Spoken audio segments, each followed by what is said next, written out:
Chris Godinez, licensed professional counselor, host of We Need to Talk with Chris Godinez. Today's topic is gray rock, no contact, how to heal the longing for a quote-unquote normal parent and family roles. Had a lot of requests for that, especially over the holiday weekend. So this video is for educational and informational purposes only. If you feel you need a therapist, please go to Google, type in therapy, your city. Psychology Today will pop up and it will have all the therapists in your area. Now, when you do get a therapist, please make sure to interview them thoroughly to make sure that they understand domestic violence and emotional abuse and narcissistic abuse syndrome. So, because there's a lot of therapists out there that don't understand it. And eventually I'm going to be doing a whole show on questions to ask kind of thing. Okay, so couple of things I want to get out of the way. I have had several requests to do a tour. So I am going to be in the Atlanta area in April. I'm going to be doing the ACA conference there. I can actually take a day or two before and do a seminar. If anyone is interested, if you are in the Georgia area and you would like me to do that, please contact me somehow and let me know. I'm going to put up a Facebook page group to see what the interest is in tours, because I love to tour. I love to go traveling. And if I can write it off, that would be even better. So if you are interested in me coming out to your state and doing a tour in your state, please do let me know so I can kind of get a head count for if there's enough interest for me to do this. So anyway, hey, Trisha. Oh, also, I did an interview both with Trisha Taylor on her website, and I also did one with Rich Willett on Success for Meat, I think it's called. So podcast. So if you guys want to go check that out, I will be posting that as soon as I figure out where it is and all that sort of good stuff, because I've been crazy busy. So yes, I would be willing to travel to another country. Absolutely. So Rich is based in England. He's in Norfolk, and he said, please come to Norfolk. And I was like, ow, no, stop. No, really, ow, no, stop. So because I love to travel. So seriously, if there's enough interest in another country, if there's enough interest in a state, I will go do it, because, you know, traveling is my thing. So anyway, that's it. Okay, so where to start today? Did the disclaimer, talked about that. Still wanted to let you know that you can buy my book. You can lead a horse to water, but you can't make him cha-cha. On demand on Amazon. I will be recording the audio version of the book this week, so that'll be really interesting. So please come to the UK. Awesome. All right, I will let you guys know when I get the page up so I can figure out what the interest is. So, you know, I'll do one for like just everything, and I'll start tallying and figuring out who wants me to come where, and if we can get enough interest, that would be awesome. All right, what was I going to say? Okay, so Thanksgiving. So I had a wonderful Thanksgiving. It was family and friends, and it was awesome. I had a great time. Not everybody did, though, which is why I'm doing this show on gray rock and no contact and how to heal the longing for a quote-unquote normal parent, because it's painful. It really sucks. So, okay. Okay.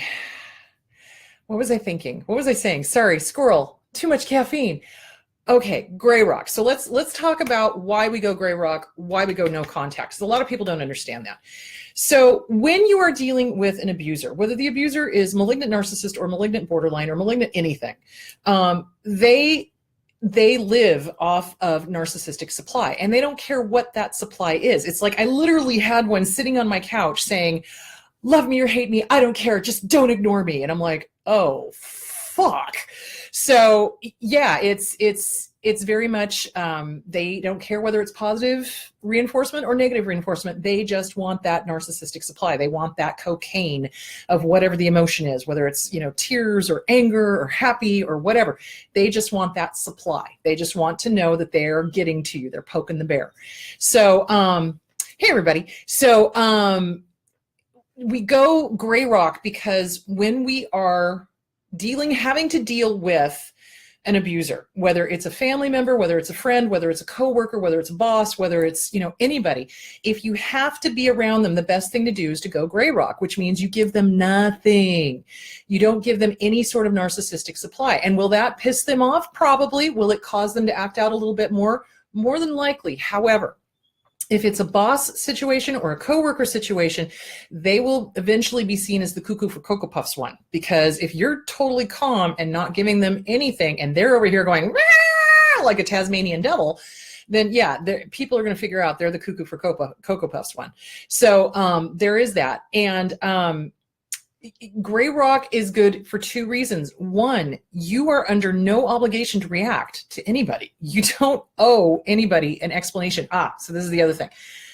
When we are in an abusive relationship, we have this, it's because of the codependency. We have this need to explain ourselves. We have this need to defend ourselves. You don't need to defend yourself. In fact, if an abuser comes up and starts demanding an explanation or demanding a defense, you say no. Nope, it is what it is. Sorry, period, exclamation point. There it is. And you don't give them anything. So they want that narcissistic supply. They want that fear. They want that reaction in some way, shape, or form. That's what they're looking for. So you want to go gray rock with them. You want to give them nothing. You don't give them anything, not tears, not happiness, not sad, not anger, not anything. You give them nothing. And eventually they get bored, because here's the thing about narcissists. They bore easily. They really, truly do. They live, and I hate to say this too, but the malignant borderlines do this as well. They live for the drama. They live for that upset. They live for the pathos of it all. It's like, oh, for fuck's sake, drama should be on the stage or on the screen, and that's it. If it's in your life, get rid of it. You don't need it. So if you give them no drama, if you give them nothing, they have nothing to go on. So they have nothing to build off of. They have nothing to run back to anybody and go, oh, well, you should have seen the look on their face and da-da-da-da-da-da-da. I mean, if you're just like, yep. Eventually they get bored, because there's nothing for them to feed off of. There's no Coke for them to snort up their nose, as it were. So emotional Coke. So there's a visual. Anyway, so there is that. And then no contact is when you have left the relationship, when you are out of the clutches of the abuser, is basically when you go no contact. You're doing the gray rock as you're distancing yourself and getting yourself ready to get out of there, to protect yourself, to keep yourself safe, so that, you're not constantly being, upset all the time. And that's what they live for. They live for constant upset. There is no calm with them. They are screaming memes. They will find things to argue over. They will find reasons to wake you up at 2:00 in the morning and start screaming at you. My recommendation is stand up, walk out, go to a hotel room. Don't give it to them. Don't let them see they've upset you. It's like, yep, nope, not playing, bye, and leave. Because oftentimes they'll try to stop us from leaving, number one. And number two, it's like they want you to stay awake and argue with them. Don't give it to them. You've got to start drawing boundaries. So, okay.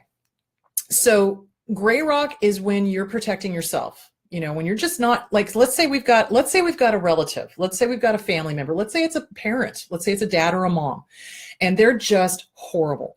And they say horrible things at the dining room table. So I had several people contact me over the weekend telling me the horrible things that parents had said to them during the Thanksgiving dinner, which to me, I'm just sitting there going, oh, brain aneurysm. So, they say things like, oh, you should put that back. You're getting a little too fat. Or you need to eat more, you're too thin. Or, you look awful. You look this, you look that, or why aren't you married yet? How come I don't have any grandkids? Blah, blah, blah. I mean, just stuff that you're sitting there going, would you say this to a stranger? Really? Honestly, would you talk this way to somebody you did not know? So when you're having to deal with somebody like that, they're looking for that response. They do. They want you to respond. So when somebody says something horrible like that, I just, oh, well, yeah, thanks, whatever. And I don't let them know it's affected me in any way, shape, or form. That's what I used to do when I used to deal with my family. So you just don't let them see that they've gotten to you. That's what they want. They want to get under your skin. So you just go Zen master. You just go you go therapist, basically, which is, that's interesting. Pass the potatoes. It's like you just don't let them know that they've gotten under your skin. And they say horrible things on purpose because they don't have anything to talk about. Have you ever noticed that abusers have the hardest damn time talking about happy subjects? it's like they don't exist for them. They would rather talk about all the horrible things that are going on in the world. They want to hear all the drama, all the trauma, all the horrible things that are going on in your life, if there are horrible things going on in your life. They want to do the, what is bad instead of what is good. And they have a really, really hard time connecting to people if there's not a drama or a trauma going on. And I've seen this specifically with narcissistic mothers and borderline mothers, where if the daughter or the son doesn't have a drama going on, they could care less. It's like they don't want to hear it. They don't want to hear the good stuff. They just want to hear the bad stuff. The second you start talking about, oh yeah, my knee is kind of out. Oh, really? Tell me all about your knee. Then they're suddenly all excited. But if you're talking about good stuff, hey, got a promotion, everything's great, Mrs. and I are doing wonderful, they could care less. They want nothing to do with it because it's not drama. And it's not something they can then run back to their little flying monkeys and talk about because they don't care about the good stuff. So that's really something to think about. It's like, are the family members, are the friends, are they always talking about negative stuff? If they are, Houston, you got a problem, because this is somebody that doesn't understand or isn't able to connect to the positive, doesn't have that emotional cog. That's what you're watching out for, is that lack of an emotional cog. Okay, I'm 27 years, no contact with my mother. People still judge me for it, but life is so much better without the drama. And yes, I wish I had a normal mom. Yeah, we're going to talk about that. So here's the thing. People have a hard time wrapping their heads around abuse. Why? Because healthy, normal people don't think like that. Healthy, normal people are just like, I can't believe anybody would behave like that. That's insane. Well, yeah, it is insane. And it's really hard because it's like people assume that everyone acts like they do. And this is where empaths get taken advantage of, is that because you would never behave that way, because you would never say something horrible to somebody, because you would never mention their weight or put them down or, make fun of them or, only want to talk about that bad stuff. It's really hard for people who have not been in an abusive relationship to understand that they walk among us. Like, really, they walk among us. And yes, they do these horrible things. And yes, they say these horrible things. And yes, they're pretty much horrible people. So, it's really hard for people to get that. And especially when we're dealing with a toxic parent or a toxic mom, a toxic dad, toxic grandparent, something like that. Why? Because we get the whole, religious thing, honor thy mother and father, which they keep forgetting. The very next line says, parents, do not provoke your children to anger. Boom, biblical mic drop. Hello, it goes both ways. So it's not just, the parents get to say and do whatever they want. No, wrong, incorrect response. So, society judges for that. If we have cut off a family member, even if it's a sibling, they judge us for that. Well, but it's your family, but it's blood, blah, blah, blah, blah, blah, blah, blah. I don't care if it's blood. I don't care if it's Gerard Butler. If I have to cut them off, I will cut them off. Gerard Butler, by the way, is a nice man. So anyway, the point being, terrible movies, nice man. Anyway, the point being is that you cut off people who are not supportive. You get rid of the people who are harming you. You are under no obligation to care for them, take care of them, say yes, let them do whatever they want. You're not. So this is part of our codependency issue, is that we have a really hard time cutting people out of our life, especially family, and we have a really hard time saying no and meaning it and sticking to it. And so the people who don't understand often become the flying monkeys of the toxic parent, the toxic friend, toxic boss, toxic coworker, the abuser, because they don't get it. They don't get what's going on. And if they do get it and they're intentionally working for the, abuser, well then, holy crap, dude, cut them out too. Okay. Not only not care, but trash the slightest joy. Yes, they will. You'll notice that it's like, if you talk about good stuff, they'll always come up with all the things that are wrong. What could possibly go wrong? Well, I know you just got a job promotion, but, and then there's a whole list of what's wrong with getting a job promotion, or what's wrong with, whatever's going on in your life. No contact from my father since 1994. Definitely was not a normal dad. Yeah, absolutely. I got to the point where I decided the best answer to a narcissist was no answer at all. Yes, I completely and totally agree. Kim Saeed, she spells her name Saeed, has a book called Going No Contact Like a Boss. Get it, read it, live it. It's an awesome book. Get it. I love her website. I think she's phenomenal. Let's see. My ex-husband and oldest daughter that is abusive towards me had my youngest daughter for 4 days. This is the first time in 6 months that she slept overnight at her dad's house. She returned home last night with bleach blonde hair, and she's 12. Oh, okay. Her normal hair color was blonde. I'm proud of her for telling her sister no when she wanted to dye it blue. Okay. Her sister said, if you don't let me dye your hair blue, I'm not going to talk to you. Is that what you want? Me to not talk to you? Proud that my 12-year-old stood up to the 16-year-old and said, I don't want blue hair. Good for her. Good job. Good job for teaching boundaries.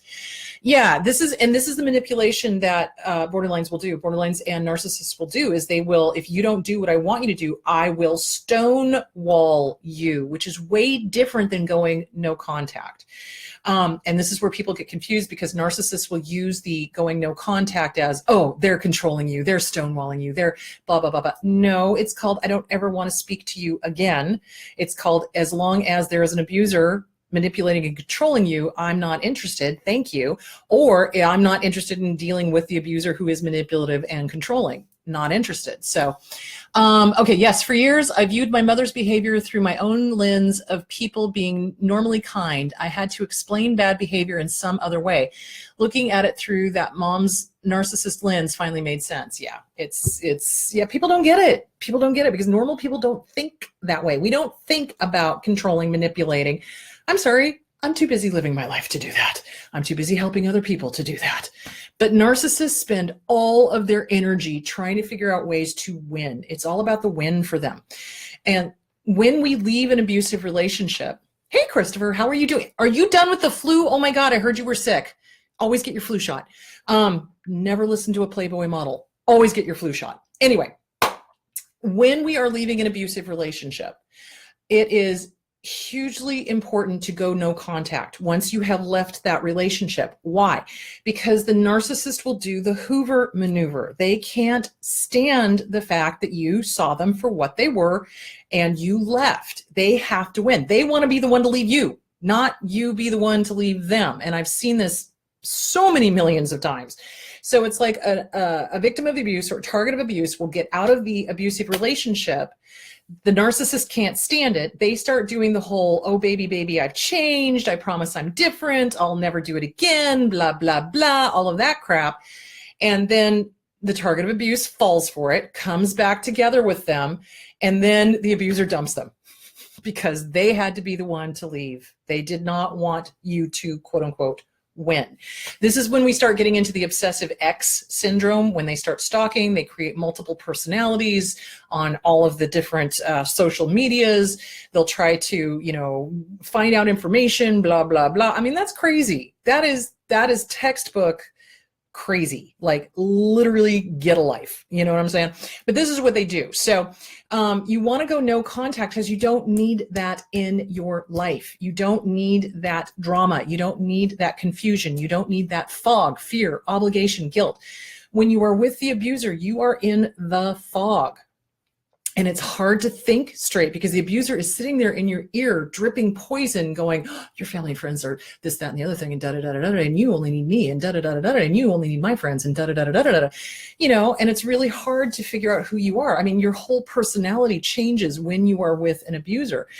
And it's super important that when you get away from them, you stay no contact and you stay single and you work on your self-esteem and you work on the boundaries and you work on the codependency and you don't dive right back into another relationship because you're terrified of being alone. Oftentimes we are terrified of being alone when we leave one of these relationships because they've lied to us. They've said horrible things or nobody will ever love you. Nobody will love you as much as I do. Nobody will ever care for you as much as I do. Okay, if that's love and care, no thank you. You know what I'm saying? Okay. All right. Thank you for describing stonewalling versus no contact. And I want to go more into that. This is what my ex-husband and daughter are doing to me, meaning we cannot discuss parallel parenting. Yes, I left him and he has been no contact with me since last March. Thought maybe it was me being a narcissist, the narcissist trying to contact him regarding our children, but stonewalling, yes. So there's a big difference. So stonewalling is when you're still in the relationship. Okay, this is the difference between no contact and stonewalling. Stonewalling is when you're still in the relationship. So stonewalling is when somebody it gets butt hurt, usually the narcissist, and clams up. I'm not talking to you. I'm not acknowledging you. You don't exist. I'm pouting. You've hurt my feelings. I demand an apology, and I'm not speaking to you until you apologize. Oh God. You know what I'm saying? That's stonewalling. It's where they just ignore you for like days and days and days. And it is incredibly painful to the empath, incredibly painful to the target of abuse. It is yet another manipulation. It is another way to bend you to their will. So people who stonewall, people who just, they go, oh, I'm overwhelmed, I can't deal with it. Bullshit, motherfucker. Sorry, adults talk. Adults deal with stuff. Now, the difference between that and no contact is if you have done everything and you have suggested counseling and I don't ever recommend that you go to counseling with a narcissist. I'm talking if you're suggesting counseling with somebody who is either the target of abuse or somebody who is relatively normal and they refuse and they're still involved with an abuser, then yeah, you have to go no contact to self-preserve because otherwise that abuser is just going to abuse you through them by proxy, if that makes any sort of sense. Okay, how would I define an empath? An empath is a person who feels. An empath is a normal person, basically, is what I'm trying to say. Narcissists do not have normal feelings. They are missing an emotional cog. They could not put themselves in another person's shoes if their fucking life depended on it. They can fake it to a certain extent. They kind of know how they quote unquote should react, but they really truly don't get what it's like to feel because they don't. Period. So an empath is somebody who feels. It's compassion. It's somebody who can walk into a room and pick up the energy. Like, when you've walked in and somebody's just had an argument, there's tense. It's tense. You can feel it. Or when you walked in and somebody has just been giggling maniacally because they've got a huge smile on their face. It's like you pick up on the emotions. You're a normal person is basically what I'm trying to say. So it's having compassion. It's feeling. It's being a feeler. It's being a feeling person. That's normal. That is what everybody should be. But narcissists do not. They don't have that emotional cog. They literally don't get it. They truly, truly do not get it. They are the ones who demand that their partner, and I've seen this multiple times, like if the partner has normal emotions, sadness, anger, whatever, they will tell them to shut up because they can't deal with it. They don't know how to react. They don't know how to comfort. They don't know how to step outside their own ego and be with somebody else. So they are the ones that are very, very, very, very uncomfortable. This is the narcissists I'm talking about. This is the abusers I'm talking about. They are very uncomfortable with the target of abuse's emotions. They can't deal with it. They can't cope. They don't know how to deal with tears. They don't know how to deal with anger. They deal with their own, but they don't know how to deal with anybody else's. Stonewalling is used to punish. Yeah, absolutely. No contact is a self-defense. Absolutely, Becky. You bet your sweet little bippy.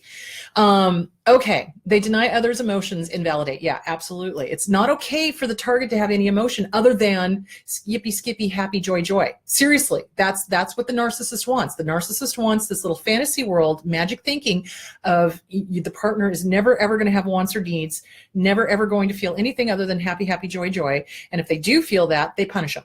They totally punish them. You bet.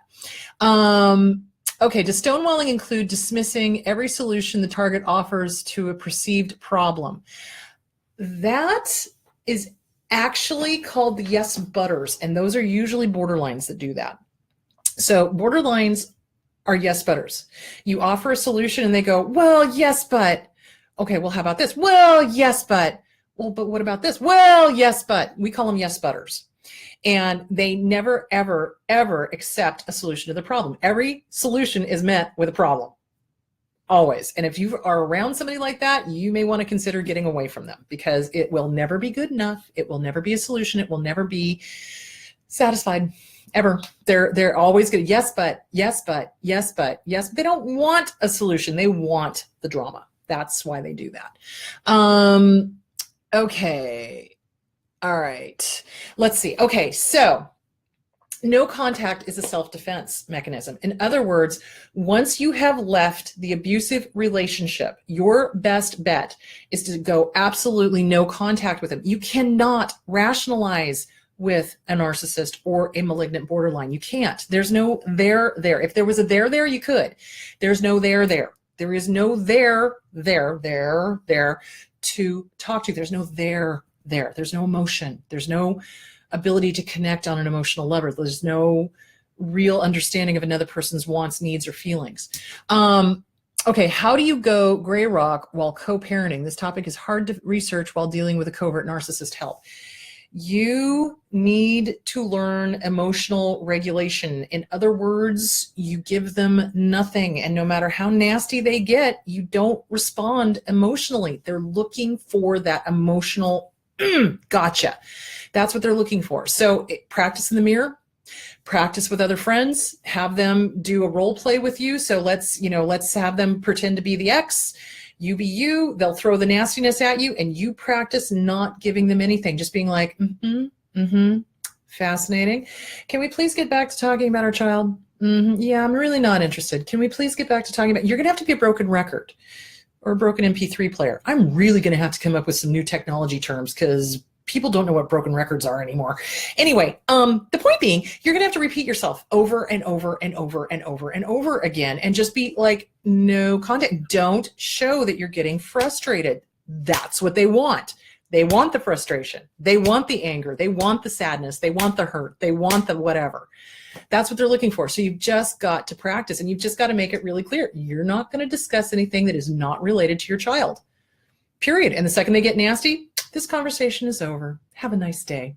And of course, in your head, have a nice day means go fuck yourself sideways. So yeah, I mean, that's what you have to do. You just have to practice. You have to practice. Practice in the mirror, practice in the car, practice that, when I know I'm dealing with a narcissist at work, when I have a client coming in and I know they've got narcissism or they've got traits of, I practice in the car. Okay, this person's going to say this, I'm going to do this. This person's going to do this, I'm going to do this. And I've yet to be wrong. It's textbook. You can tell how they're going to behave because it's textbook. They can't help themselves. Well, they could, but they don't want to. So the point being is I don't care where they are in the world. The behavior is the same. The craziness is the same. The nasty things that come out of their mouth, textbook. You could pretty much like write a script. It literally is like a script. It's almost like when I first started researching all of this years ago, I was like, dear God in heaven, is there like a narcissist handbook? Because all of these people are acting exactly the same and saying exactly the same phrases, no matter where they are in the world. WTF? Seriously, it is almost like there is a narcissist handbook. Doesn't matter where in the world they are. Doesn't matter how old they are. Doesn't matter what culture they come from. They do and say the exact same things. There is a pathology to it. So anyway, okay. I hope that answered your question about co-parenting with it. It is difficult. I'm not going to lie to you. It is really insanely difficult, and you must have a good support group. And I would strongly suggest getting involved with some sort of divorce support group that has dealt with domestic violence or dealt with narcissistic abuse, so that you have other people to talk to talk through stuff. Okay. Can codependence also be yes butters? Making excuses for the abuse, downplaying? Yes. Absolutely. This is why we stay in abusive relationships for so long. We're brainwashed.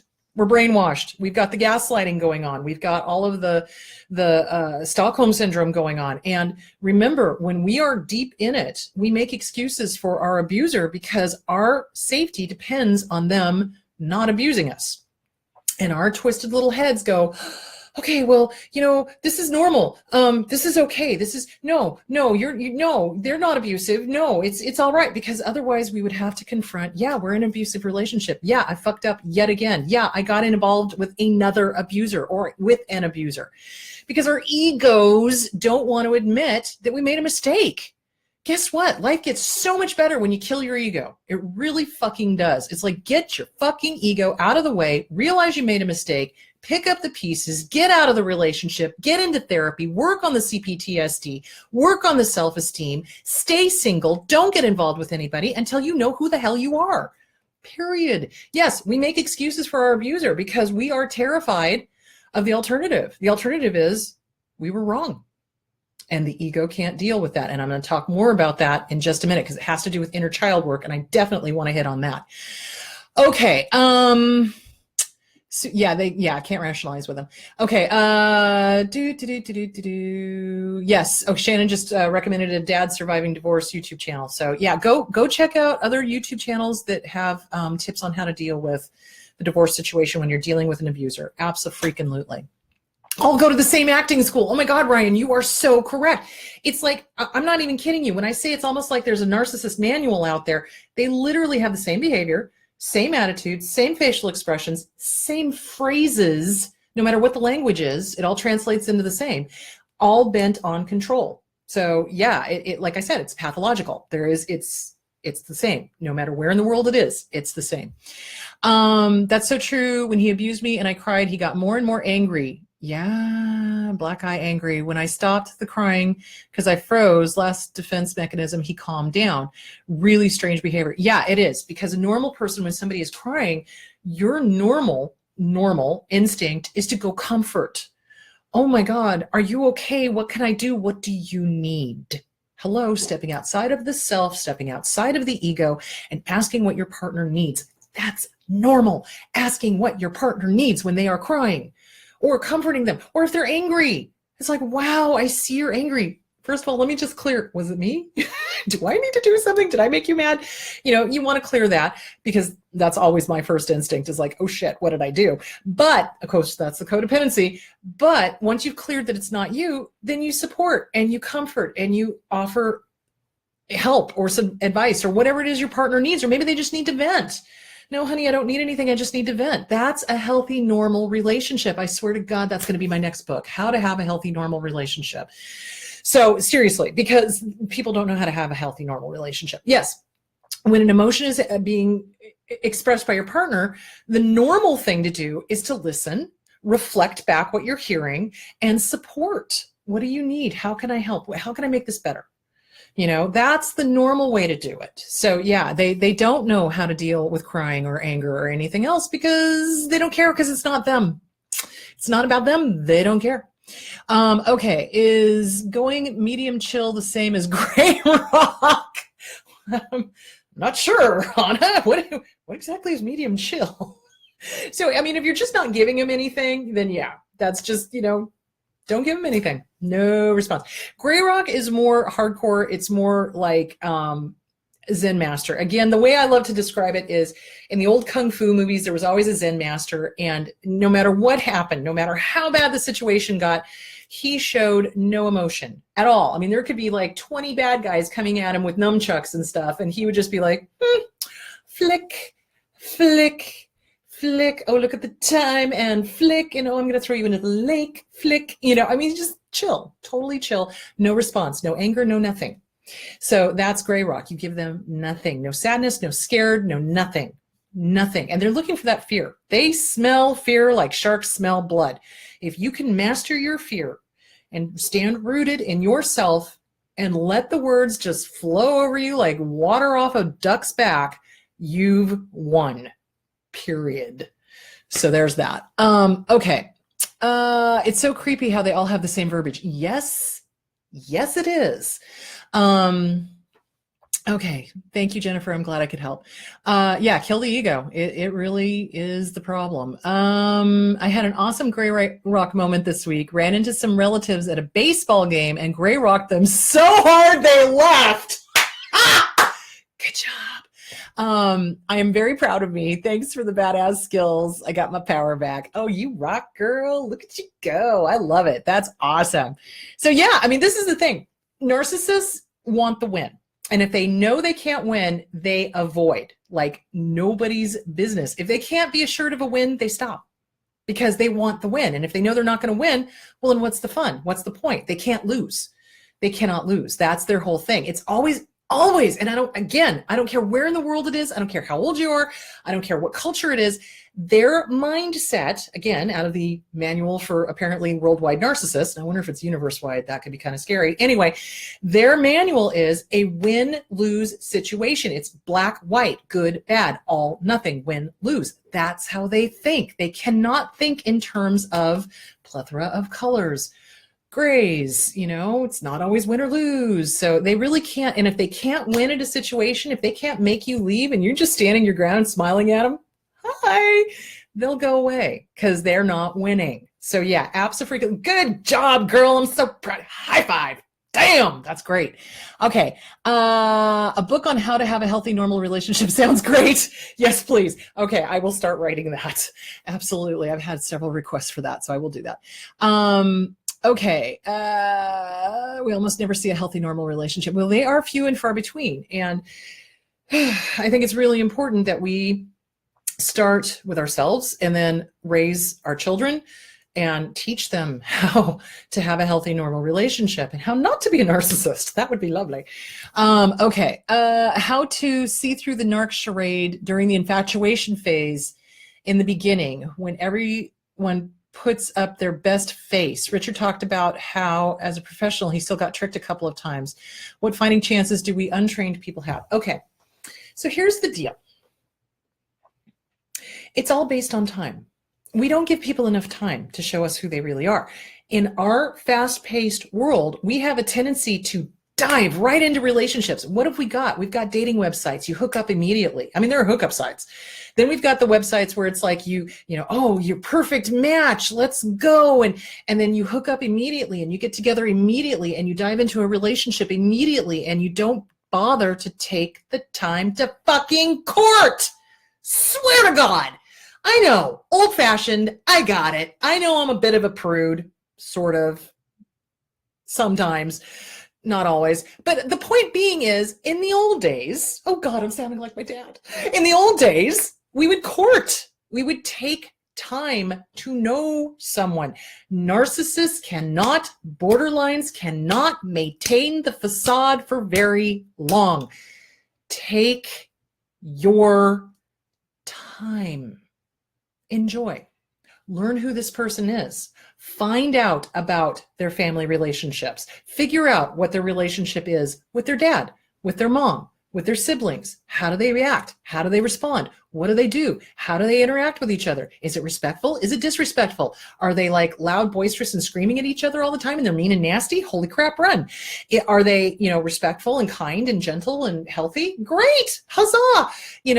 But take your time. We do not do that in this culture. Everything is like instant fucking gratification. And what that gets you is with a fucking abuser. Swear to God. I cannot tell you the number of times I've had people sit on my couch again and go, oh my God, Chris, he or she swept me off my feet. And within 6 weeks, we were living together. And now I'm pregnant and I'm trapped. Or now she's pregnant and I'm trapped. And, it's because they didn't take time to learn who the other person was. The infatuation phase plays to the ego. Remember how I keep saying kill the ego? Kill the ego. Because anybody who is playing to the ego is going to dazzle you with bullshit. And you're not going to see them for who they really are. I am immediately suspicious of anybody who's like, oh, you're fabulous, you're this, you're that, like all the time, and I don't know them, like I've just met them. I'm always like, and who are you? And what's your family like? And what's the deal? Yeah, not letting you into my inner circle until I know who the hell you are. And usually, but when they start getting really angry that I'm not letting them into the inner circle, that tells me, oh, hello, an abuser. Abso-freaking-lutely. You betcha, because a normal person would understand boundaries and understand that you're not going to let somebody in until you know who they are, period. So can an abuser fool a professional? Okay, I have 2 words for you. Well, maybe more than 2 words, because sometimes math is not my strong point. Sociopath. Antisocial, psychopath, charming. They have been known to fool professionals. However, trust your effing gut, because when I come around somebody who's a sociopath or a psychopath or whatever, I'll tell you what, the bells are clanging, red alert, shields up, holy shit, don't get involved. Do you see where I'm going with that? So you want to listen to your gut, always. We have been trained as targets of abuse to not listen to our gut. Super important. Listen to your gut. This will lie to you, your head. Your heart will lie to you. The gut never effing lies. Listen to your gut. Develop that intuition, and you can develop it. It's that we've been trained not to. Because when the family is dysfunctional and we've got shit going down all around us, the abusers are sitting there going, oh no, everything's fine. No, everything's fine. You don't see the pink elephant taking a shit in the corner of the living room. No, that's not happening. So we learn to ignore our gut because we've been told so many freaking times that we don't see what we really see. So that's why it's so important when you get out of an abusive relationship, get into a good, and I do mean a good, therapist and start working on undoing all the gaslighting, undoing all of the Stockholm, undoing all of the dependency, the codependency, undoing all of the bullshit that has kept us stuck and kept us with the blinders on. You want those blinders off so that the next time a fucking abuser comes anywhere near you, you're able to spot them a mile down the road and you just kind of go, I'm sidestepping over this way and y'all can just go sailing right past me. Do you see where I'm going with that? So you want to take your time. You want to take your time. You want to take your time. And if somebody wants you to be their friend immediately, if somebody wants you in the inner circle immediately, if somebody starts, flattering your ego, check it at the door, take a real look. Do an inventory, check with your gut. That's my best advice on that one. Yeah, you do have a fighting chance. You just got to know yourself. To thine own self be true, know yourself. Know yourself, and to thine own self be true. That's don't do things based on what somebody else wants. You do it what you know to be best for you or for the greater good, period.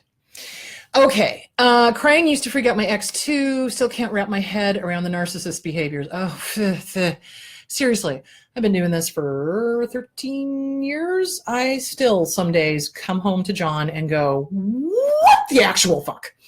Seriously, it's the things people do and say to each other. I just am like, oh my God. So yeah, it is quite amazing. Okay. Yeah. Okay. So yeah, when somebody says something nasty, my dad, so he was a horrible racist, horrible sexist, just not a terribly happy person. He was borderline personality disorder with narcissistic expression. He would tell racist, horrible jokes. And John, my husband, was the one who learned, he's the original Zen master in my life. He's the one who learned to tell my dad, hell, I can see how you'd think that was funny. Just not give him anything. And dad finally kind of went, oh, and stopped. So that was good. So yeah, you find ways to validate what they're thinking or saying, but not validate what they're thinking or saying. It's kind of like being in Switzerland. You're just neutral. You just stay neutral. You don't give them any reason to come at you, whatever. Okay. Okay. The manual narcs have seems to be used by dating coaches, yes, who teach others to manipulate potential partners by becoming artificially attractive. Yeah, what was it? The rules, the dating rules. This was a few years ago. Yeah, here's the one dating rule: be you. Period. Be you, and either people will accept you or not. And if they don't, fuck them, or not, depending on what they look like. But the point being is, you don't have to be anybody else other than you. Be you. Be genuine. Be you. You don't have to do the rules, and you don't have to play hard to get, and you don't have to, dive into bed with them on the first date or whatever the fuck it is. The rules are a load of crap. And yeah, they are manipulative. And if you're having to manipulate people in order to get them to like you, Houston, you got a bigger problem. Y'all know what I'm saying. So, okay. All right. It shocks me how quickly they will leave us alone when we don't supply them anymore. Oh, yes. That's why Grey Rock is so awesome. You do it often enough with somebody and they eventually get bored and they go bye-bye. And that's what you want. That's the whole point of Grey Rock, is to make them go the fuck away. Abso-fucking-lutely. You betcha. Okay. They need the reactions to supply and remain the false self. Yeah.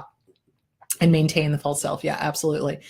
Yeah. Dating is the discovery phase. And anybody who wants to move in immediately, who wants to be your girlfriend or boyfriend within a month, who wants that relationship, who demands that everybody accept them instantaneously. Oh, sweet baby Jesus, you're with an abuser. Period. Okay. You want to take your time. You want to. I like the old fashioned. John and I, oh, good Lord. Okay. John and I got together in 1992. That's when we first started dating platonically. We dated platonically for 2 years until 94. And then he was talking about joining the Peace Corps. And I was like, oh crap, who am I going to watch Dark Shadows with? And I realized I would miss him. And so we went out on this date and we watched Dracula. Oh God, who was in that? Gary Oldman, the old Dracula, 1994, 92, whatever, around in there. Anyway, we dated platonically until that movie. And then it was kind of like, this is it. But then we had a long engagement. We did not get married until 96. So we were together for another 2 years before we got married. No rush. No rush. So if somebody is pushing, Houston, y'all got a problem. You want to take a look at that, because secure, normal people don't push. It's kind of like, cool, we're together, right on. Let's figure out who we are. Let's figure out what the families are. Let's figure out if this is going to work or not. If somebody's pushing, then yeah, they want to get their hooks in you before you figure out who they are. So that is definitely a red flag if they want to go really fast. Okay. The compliments are always over the top in the love bombing phase. Like, okay, this is your big red flag. We're meant to be. You and I are soulmates. You and I are just meant to be. And da-da-da. It's just this overly romantic, overly, everything that a teenage girl wants to hear, basically. So be careful of that. Be careful of that, because the compliments should be real. Like, oh my God, I love your sense of humor. Oh my God, I love hanging out with you. This is so much fun, because it is, So you want to look for real compliments as opposed to these over the top, love bombing, generalized, you're everything, blah, blah, blah kind of thing. So yeah. Yeah, the toxic charm in their life for months. Absolutely. Which is why the longer you take to get to know them, the more likely you're going to see the mask slip. And you got to get your ego the fuck out of the way so that you are clear, so that when the mask slips, you don't make excuses for it. When they show you who they are, believe them the first fucking time.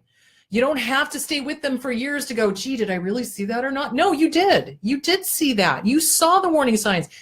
We chose to ignore them. Why?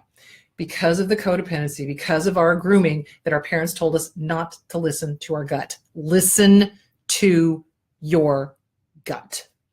Period. Okay. My ego kept me alive for years. I don't want to kill it. I affectionately invite it out to retire. It's exhausted. Yeah. The ego is a defense mechanism, and it did have its place. And I'm going to talk more about this when I talk about inner child work.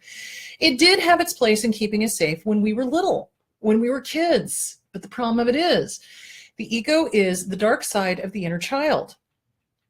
So when the inner child is running the show, the ego is also running the show. And the ego makes choices based on how to stay safe. And those choices don't always keep us safe because we're dealing with it from the viewpoint of a small child. So that's why I'm saying kill the ego.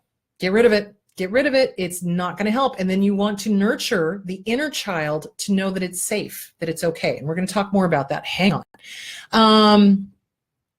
Yeah, and when you catch them up, they get mad. Yeah, when you catch the narcissist in a bad behavior and you call them out on it, instead of talking like a normal adult does, they get angry. You betcha. How do we tell the difference between our gut and CPTSD? Shannon, can you tell me more about that? What do you mean? Give me a little bit bigger description on that. Okay.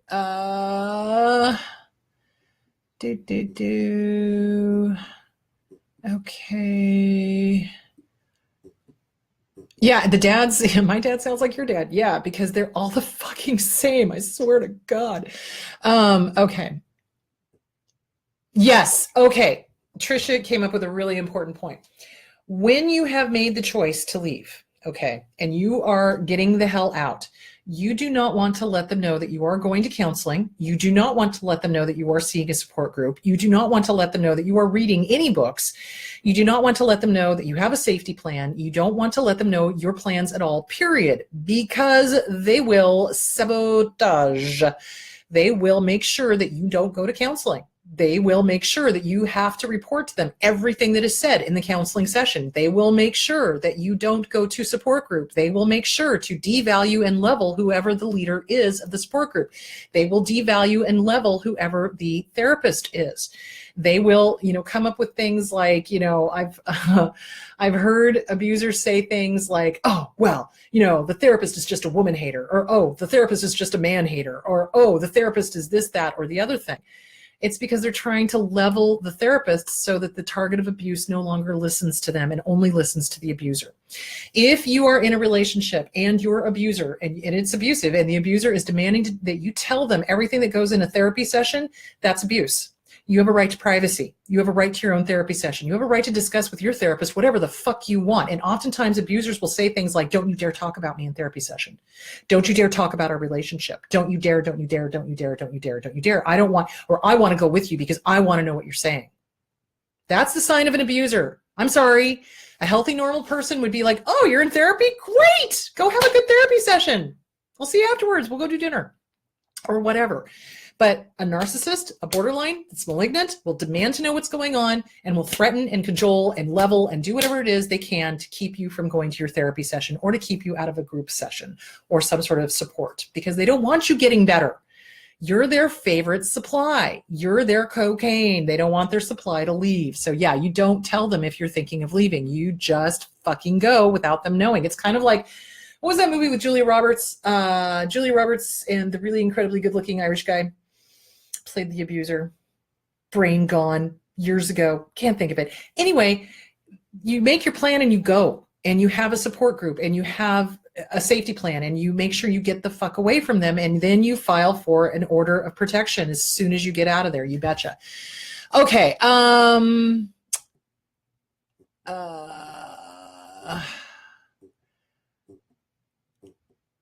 Let's see.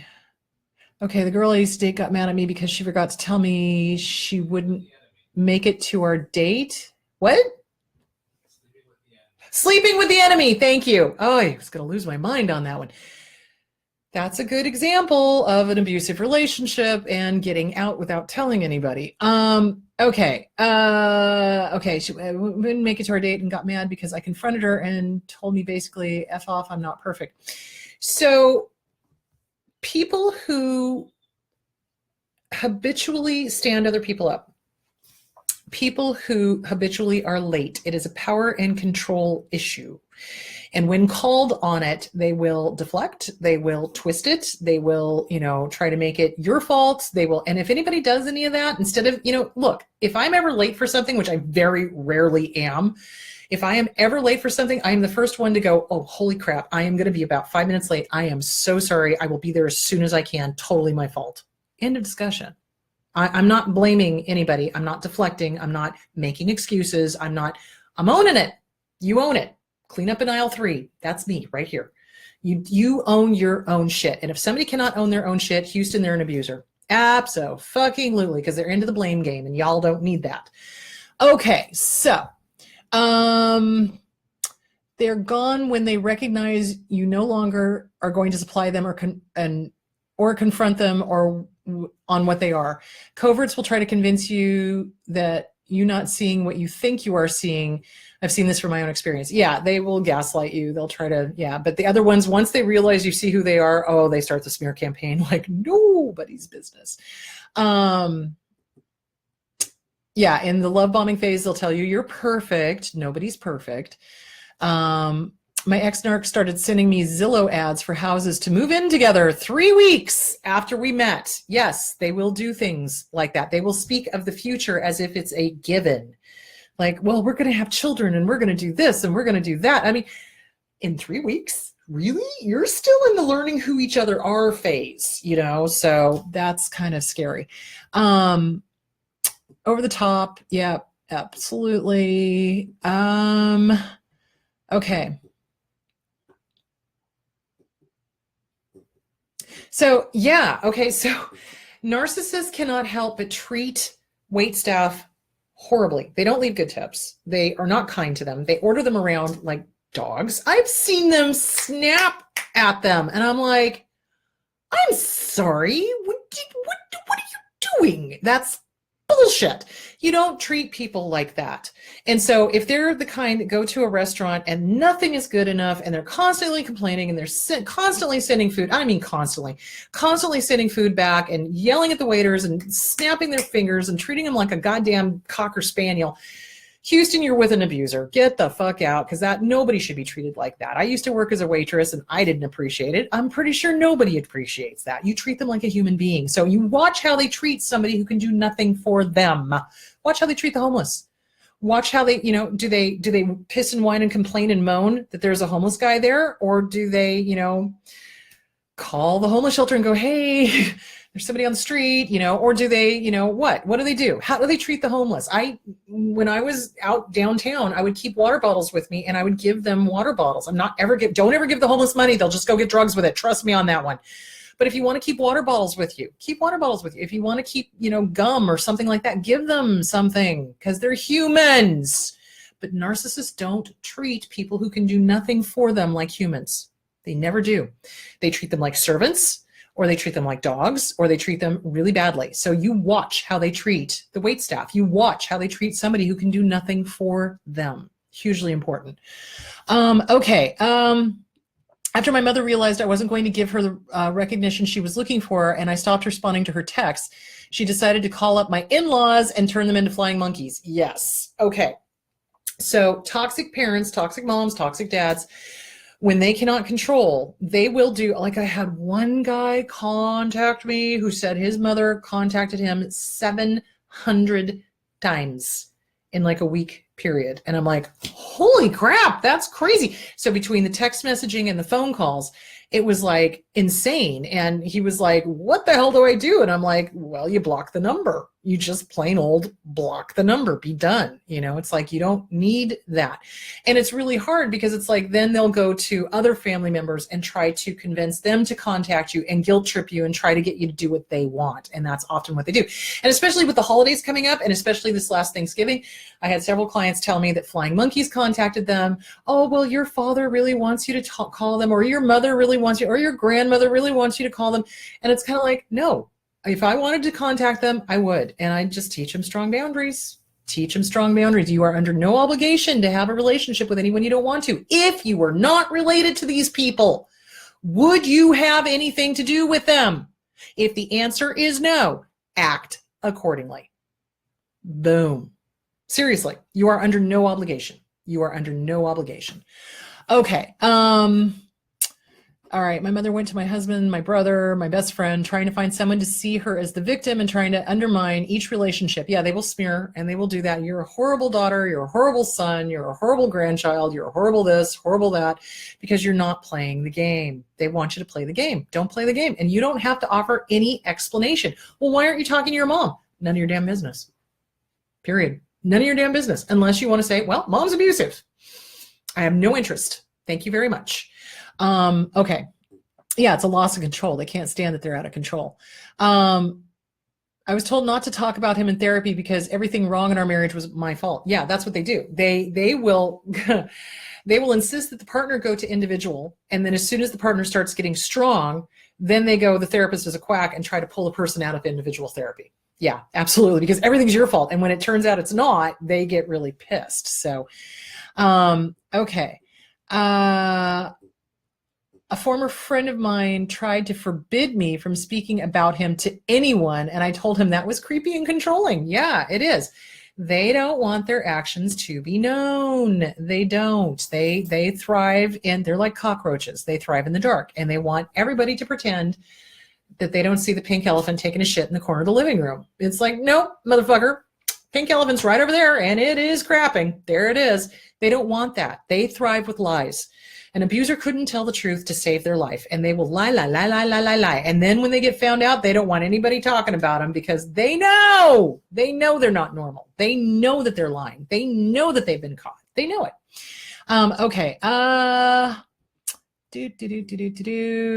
Mine told me how psycho I was. So I told him, if that's how you feel, I'll go to therapy. He freaked out. Yeah.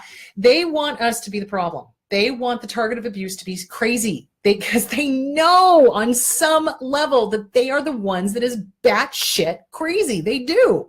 And they so desperately want the spouse to be the crazy one. But what they can't see is if that were the truth, then why are you with a crazy person? Huh? Think that one through. They don't think things through. They don't. So, yeah, they want the spouse to be crazy. That's why they do the smear campaign and go, oh, well, he or she is crazy and blah, blah, blah, blah, blah, blah, blah, blah, blah. And they're projecting. They're constantly projecting who and what they are onto the target of abuse. Whether that target of abuse is the spouse, a family member, a friend, whatever. They will claim that that person acts the way they really act, but they're projecting. Because remember, the you guns, 2 pointed out, 6 pointed back. Hello. Okay. Flying monkeys and triangulation, what to do about that, and the smear campaign from the narcs towards other friendships involved in group hobbies. Okay, so triangulation of communication. So triangulation of communication often gets used by the narcissist incorrectly because they don't understand psychology, but they try to, and they misuse it and they misrepresent it to the target of abuse, trying to convince the target of abuse that they know what they're talking about and the therapist doesn't. So triangulation of communication is when the narcissist says, so-and-so said such and such about you. So they're playing operator. So it's a game of operator. So it's like, they're the operator at the top. Then we've got A and B over here. Well, A said that B said such and such about you. And they want you to go through them to relay the message back because then they're in control. The operator is in control. So that's triangulation of communication. So the second somebody says, well, so-and-so said such and such about you. Great, let's get them on the phone. Nope, not going to talk about them without them here in this room. Sorry. Or I'm not going to talk about this unless we're sitting in front of a therapist, period. And oftentimes that's when they blow up and start screaming and doing their screaming Mimi routine because they're not getting their way and you're not playing the game. And they want you to triangulate. They want you to buy into that and start talking about the other person without them there. Or trying to defend yourself. Well, so-and-so said that you said such and such about me. Okay, well, so-and-so's not here, so I'm not going to discuss what so-and-so said I said unless they're here in the room. Period, or unless we're in front of a therapist, and they will refuse. They don't want to go to a therapist because they know that they're going to get caught with their hands in the cookie jar, so to speak. Okay, so what do you do about that? You gray rock, you just gray rock, and you let people know I'm leaving somebody, and they may say horrible things about me. Oh well. They're going to. You can't control them, but what you can control is how you respond.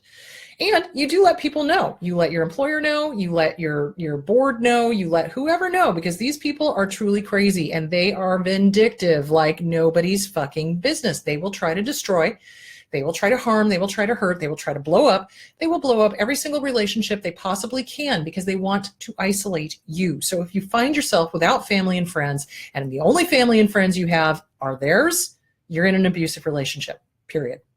So, okay, there's that. The ego is the dark side of the inner child. Yes, the ego is the dark side of the inner child, and I'm going to be talking more about that in just a moment. I was wondering, do narcissists have childhood friends, long-term friendships? Usually not. They can, but they're usually flying monkeys and they're not real friends. They're usually minor narcissists is what they are. So they can, if they are bamboozling somebody and they're using them and it's kind of like a parasitic kind of relationship, but usually not. Usually they don't have a lot of friends. One of the red flags, honestly, is when somebody says they don't have friends, because that means they can't maintain a relationship with anyone. Normally what ends up happening is they blow up the relationships. They can't maintain them because relationships are give and take. Relationships are not just take. Relationships are give and take, give and take. It's a flow, and it's mutual, and it's agreeable, and it's fair, usually, if it's healthy. So, and they can't do that because it's literally for them, it's me, I, more my dick, or whatever. So, that's how they are. And very rarely do I see long-term friendships because they blow them up. They blow them up. Or if they're the target of abuse, the narcissist, the abuser, blows up the friendships and makes sure that the target is pushed away from all family and friends.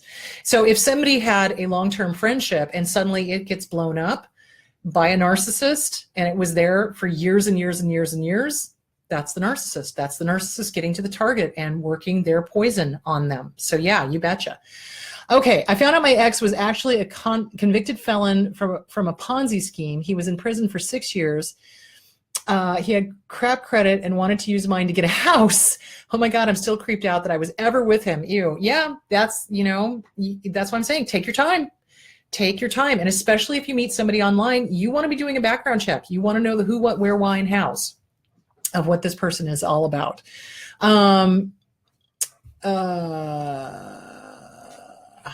Okay.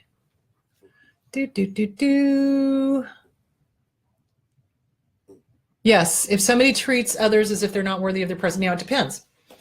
If somebody's treating others as if they're not worthy of their presence, it depends. Is the person that's not worthy an abuser? Because I will not spend the time of day on an abuser. They can go fuck themselves sideways with an unlubricated baseball bat, preferably one with splinters. I won't even give them the time of day. I'm not interested. So if it is somebody, though, who's a good person and is not abusive, and, then yeah, you might be dealing with an abuser. So, okay.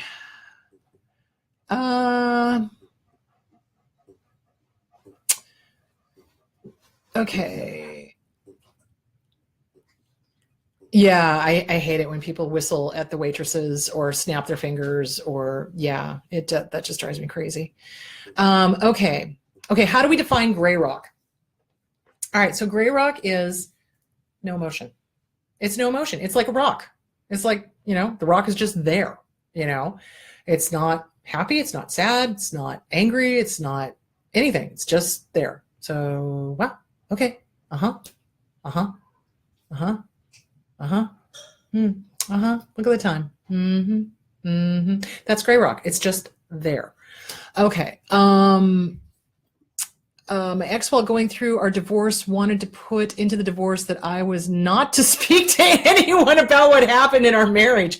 Yeah, they are crazy like that. They try to put in things in the divorce decree that usually attorneys go, what? And then just toss them out. So yeah, they are so unempowered, and they're trying to control. And these are the ones that try to manipulate from beyond the grave as well. They'll put stuff into their will that, tries to dictate what people are doing once they're dead. You're dead, dude. So yeah, it's the same thing. You're divorced, dude. You have no control over this person anymore, but they try to continue the control after the divorce. So yeah, you betcha. So that's why you want to be careful and read through any divorce decrees and make sure that those things get thrown out. Yeah. Okay. Another good test for a narcissist in a relationship is to ask for some personal time. I need a weekend to myself, and see how they react to that. Narcissists usually have a meltdown. Abso-fucking-lutely. They can't stand it that you want personal time. They're not okay with it. They need to meld with you immediately and all the time, 24/7 for the rest of their lives, or until they decide to discard you. Yeah, that's an absolutely good test, is to say, hey, I need a weekend to myself, so I'll see you next weekend or whatever. Crazy. Okay. I'm trying to listen to my gut. Is this new person trustworthy? My gut seems to sometimes be on the fence or confused. I see now that many of my former friends have been narcissists. I want to meet new people. I think they may be sometimes fearful that normal people are narcissists. I'm hoping this will resolve as I recover. It will take time. It will take time, because when we get out of an abusive relationship, now that our eyes are open, and now that we're out of the fog, and now that we see how many narcissists and abusers there really are out there, especially in the dating world, yeah, we're going to be on red alert. We're going to be hypervigilant, because that's CPTSD. That's CPTSD. Remember I talked about last weekend? Was it last weekend? I can't remember. Anyway, one of the ones I just did recently, it's CPTSD, because we're hypervigilant. We're looking for danger, looking for, the up periscope, looking for danger, looking for danger, looking for danger, looking for danger. That's what we do when we've come out of an abusive relationship. That is not necessarily a bad thing, as long as it's not making your world incredibly small and now you've got agoraphobia.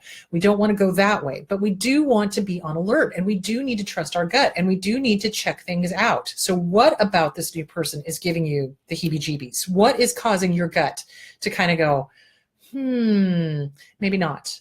So write it down, do a pro and a con list. Does this person remind you of your abuser? Does this person remind you of a narcissist? Does this person remind you of fill in the blank? What is it that's causing your gut to go on red alert? That's what you want to find out. Okay. I I was reading Working Through a Self-Esteem Workbook you recommended. Potential new person in my life told me I didn't need the help of the book. Huge red flag. Run, do not walk to the nearest exit. Serious as a fucking heart attack. I'm not kidding you. What person doesn't go, oh, cool, you're working on yourself? That's fucking awesome. Go you. I'll tell you what person doesn't do that. An abuser. They don't want you working on you. They don't want you better. They don't want you healthy. They don't want you strong. They don't want you standing on your own 2 feet. They don't want you to have that rock solid foundation because they want to tip you over. This is the crazy thing. Abusers see the light in the victim or in the target of abuse. They see our goodness. They see the love. They see the emotion, the ability to step into somebody else's shoes. But the funny thing of it is they want that so badly, but then when they get it, they want to kill it. They want to extinguish that light. They want to get rid of that love. They want to get rid of that feeling, that emotion, that whole thing, because they can't understand it. And they ultimately want us dead, spiritually, physically, mentally, emotionally. Don't doubt that. So if somebody is saying already that they don't want you working on yourself, kick them to the curb. Y'all don't need that shit in your life. You don't. Y'all don't need that negativity in your life. You really don't. And it's only going to get worse. So trust your gut on that one. Okay. I had a narc infestation in my life. So-called friends from childhood were narcs. I got rid of them all, starting from scratch, whole life. I feel happier alone. Does this make me a narc? No. So here's the deal. It is better to be alone for the right reasons than with somebody for the wrong. Let me just say that again. It is better to be alone for the right reasons than with someone for the wrong reasons. Absolutely. If you need to start over, if you need to clear the slate, if you need to get new friends that are healthy and supportive and willing to, be a light in your life and fun and awesome, then yeah, do it. Do it. Get rid of the toxic people. Fill your life with people who are light bearers. You do not want darkness. You want light bearers. You want somebody who is going to lift you up, somebody who's going to support you, somebody who's going to have your back, have your six. They're always going to be cheering you on. They're going to be your cheerleader. And they'll tell you when you're fucking up. That's the key to a good friend. A good friend doesn't just go, okay, I'll support you no matter what. Oh, look, you're in another abusive relationship. Okay, I'm just going to cheer that one on. No, you're going to say, yo, what are you doing, dude or dudette? You're going over the cliff. What the fuck? You're going to be honest. You're going to be real. You're going to be authentic. That's a good friend. Okay. Gray rock is an art. It takes time to develop. Yes, it does. Practice in the mirror, practice in the car, practice with friends, practice. Always practice. That's me too. I think we're trained by our family of origin. Yes, that narcissistic people are normal. Yeah, absolutely. We are absolutely trained to believe that narcissism and abuse is normal, and it is not. Okay. What are the signs of a narcissistic friend or BFF? Everything has to be their way. It always has to be on their terms. They are judgmental. They are harsh. They are cruel. They are critical. They are constantly being mean to you. They are constantly putting you down. They're making you feel less than. That's because, like I said, normal relationship, normal friendship, give and take. It flows back and forth. And it feels like a normal, healthy, happy, whole relationship. And you want to be around them. If you are dreading being around them, then there's a problem. You betcha. Okay. It's hard to watch your family members with narcissists. It's enough to date them, but it's hard to go no contact when you love your family and want them in your life. True. However, if the family members are harmful, you don't need them in your life. If you were not related to them, would you have anything to do with them? If the answer is still yes, then obviously there's something you're working on. I would suggest getting with a good therapist and figuring out why you need them in your life. What is going on that you need narcissists in your life? That's not healthy. That's not normal. So just letting you know. Jealousy of what you have, they want, but they can't have. Yes, that is the sign of an abuser. Abusers live in jealousy. They can't be happy for anybody having anything that they don't have or that they perceive that they don't have. They are constantly jealous of everybody. And they're constantly in competition. They're constantly wanting to compete with the Joneses. They want what that person has. They want, this, they want that. They're always, it's like they're never satisfied. They're never happy. I'm trying to make new friends. Good. Helen, you're welcome. It's hard trusting people. Yes, it is very difficult trusting people, because when we get out of an abusive relationship, we don't trust people, and we have to honor that for a short amount of time, because we need to learn what our gut is saying.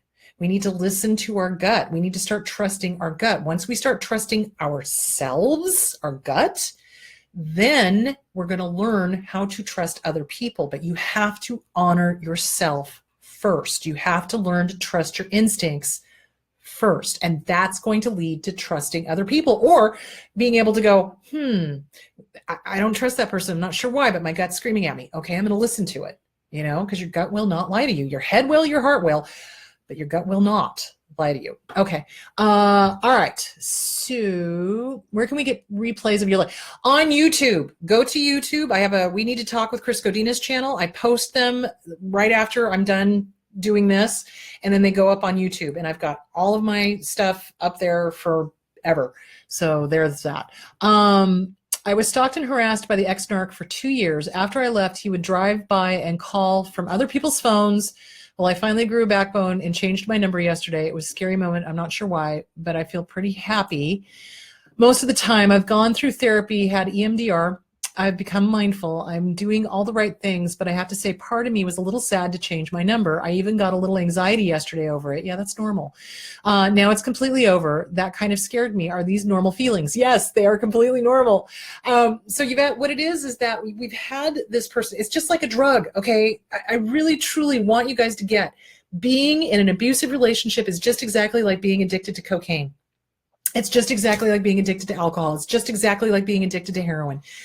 When we leave that drug for good and we shut that door, we are terrified. Why? Because that has been such a huge part of our life for so long. And it's the same thing with an abuser. So there's that terror that, oh my God, how am I going to have fun? How am I going to do this? How am I going to live? How am I going to? And we do that when we leave alcohol and drugs. Same thing. Well, how am I going to have fun with the alcohol? How am I going to have fun without the drug? How am I going to have fun without the fill in the blank?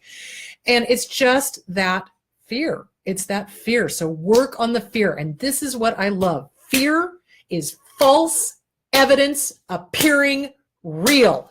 Fuck that shit. It's bullshit. Fear is bullshit. Danger is real. Fear is bullshit. False evidence appearing real. So whenever you start feeling fear, figure it out. Who put that fear inside of you? Where did you learn that fear? Tell that fear to go fuck itself sideways. Seriously. With an unlubricated baseball bat. Okay. There that is. Okay. And yes, what you're feeling is normal, but work it through. Journal. It doesn't mean anything other than you are getting rid of a drug that you've relied on for years. Really. That's it. It's an addiction. It totally is. Okay. Are there any counselors you can recommend this thing just moved, in Toronto, Canada, that understand narcissistic family of origin? I've been looking for 3 years. I've had counselors who always say, but they're your family. Oh, God, another aneurysm. Jesus Christ. Okay. So, here's the deal. No, unfortunately, I don't know anybody in Toronto. I wish I did. You've got to interview the therapists so thoroughly. They need to understand domestic violence. They need to understand narcissistic abuse survivor syndrome.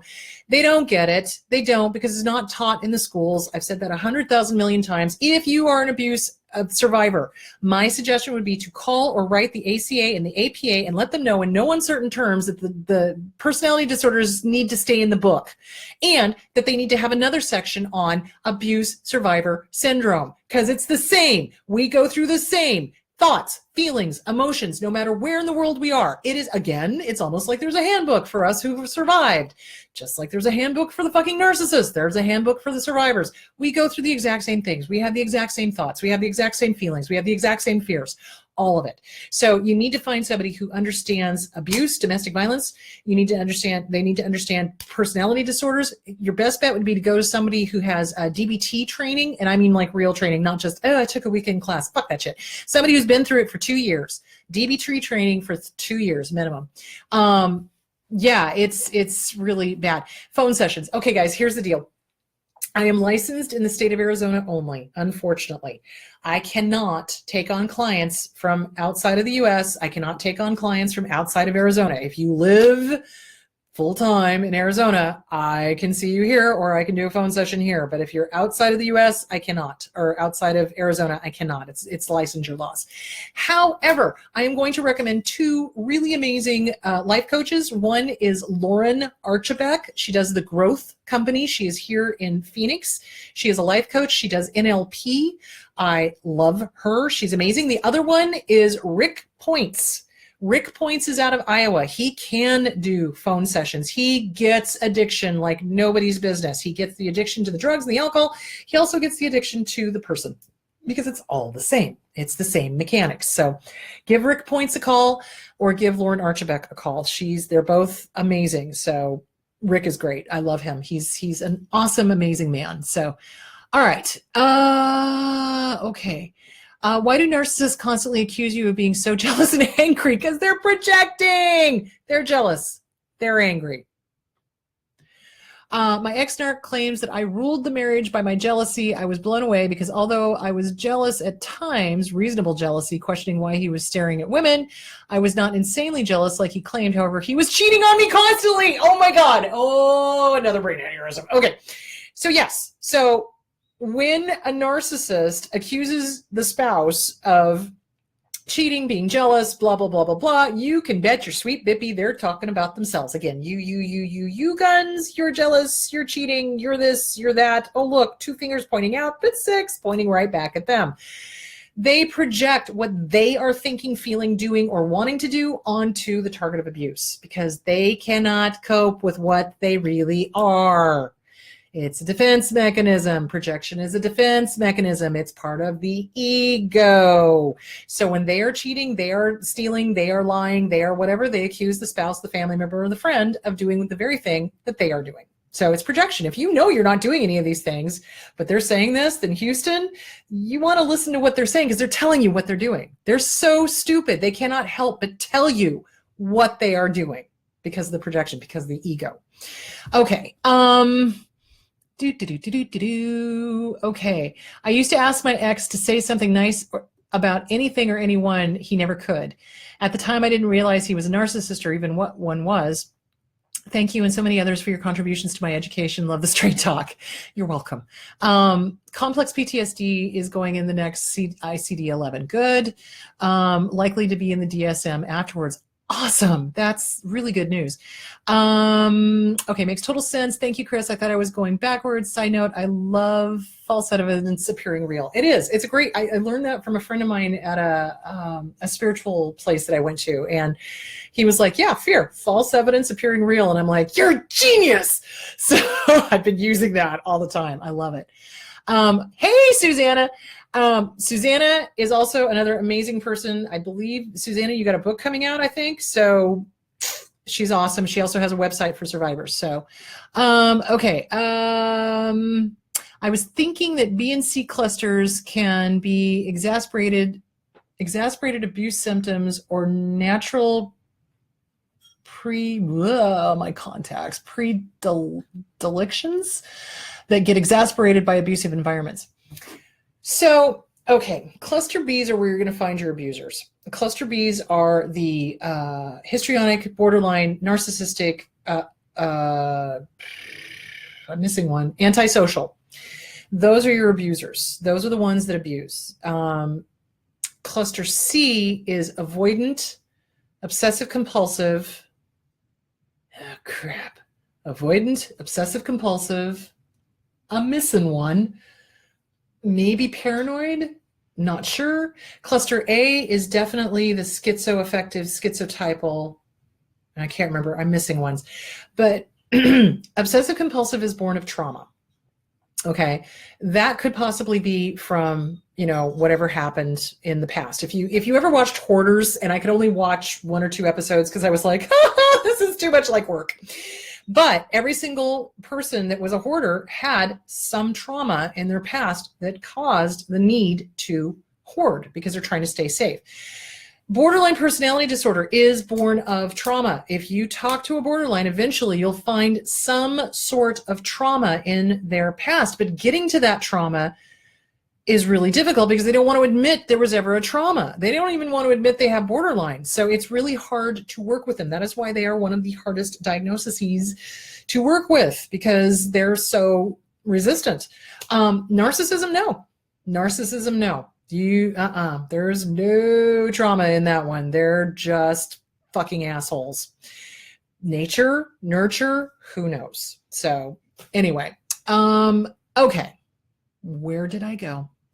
Okay. But the OCD, yeah, it can be exacerbated by trauma in the past. The BPD can be exacerbated by trauma in the past, you betcha. But the other ones, the antisocial, the paranoid, the histrionic, no, not so much. Nope. That's a personality disorder in and of itself.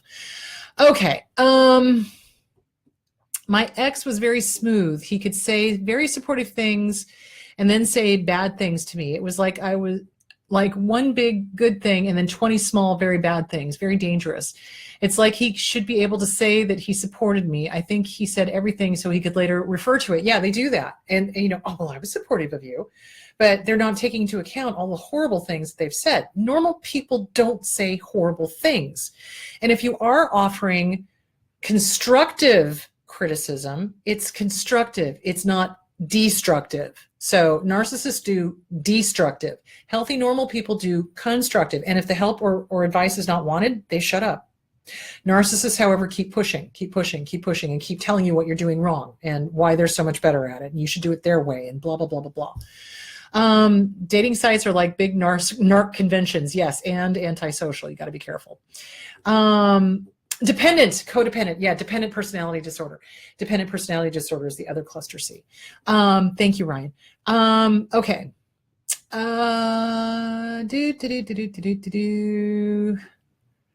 Predilection. Thank you. Thank you, Poppy. Okay. All right. So let's get to the inner child stuff. Okay.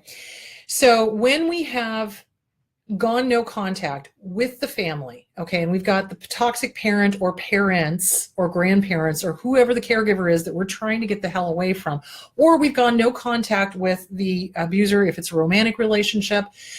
Okay, somebody wanted me to touch on family roles really briefly. Okay, I want to do that before we get into the how to get over the longing for a normal parent or family. In a functional family, there are no roles. Everybody is just everybody. Everybody is who they are unconditionally. There's no conditional love. Conditional love is do this and I'll love you. Do that and I'll love you. That's conditional. Unconditional love is you are who you are and I love you. There you go. Boom. Shakalaka, done. Conditional love is you have to be the golden child. You have to always get the A in class. You always have to succeed. You have to be better. You have to raise the kids. You have to da-da-da-da-da-da-da-da, whatever that golden child's role was. So there's different roles that dysfunctional families give their kids. In functional families, there are no roles. You are who you are. That's it. In dysfunctional families, there are roles. So it's like usually the golden child is usually the oldest, not always.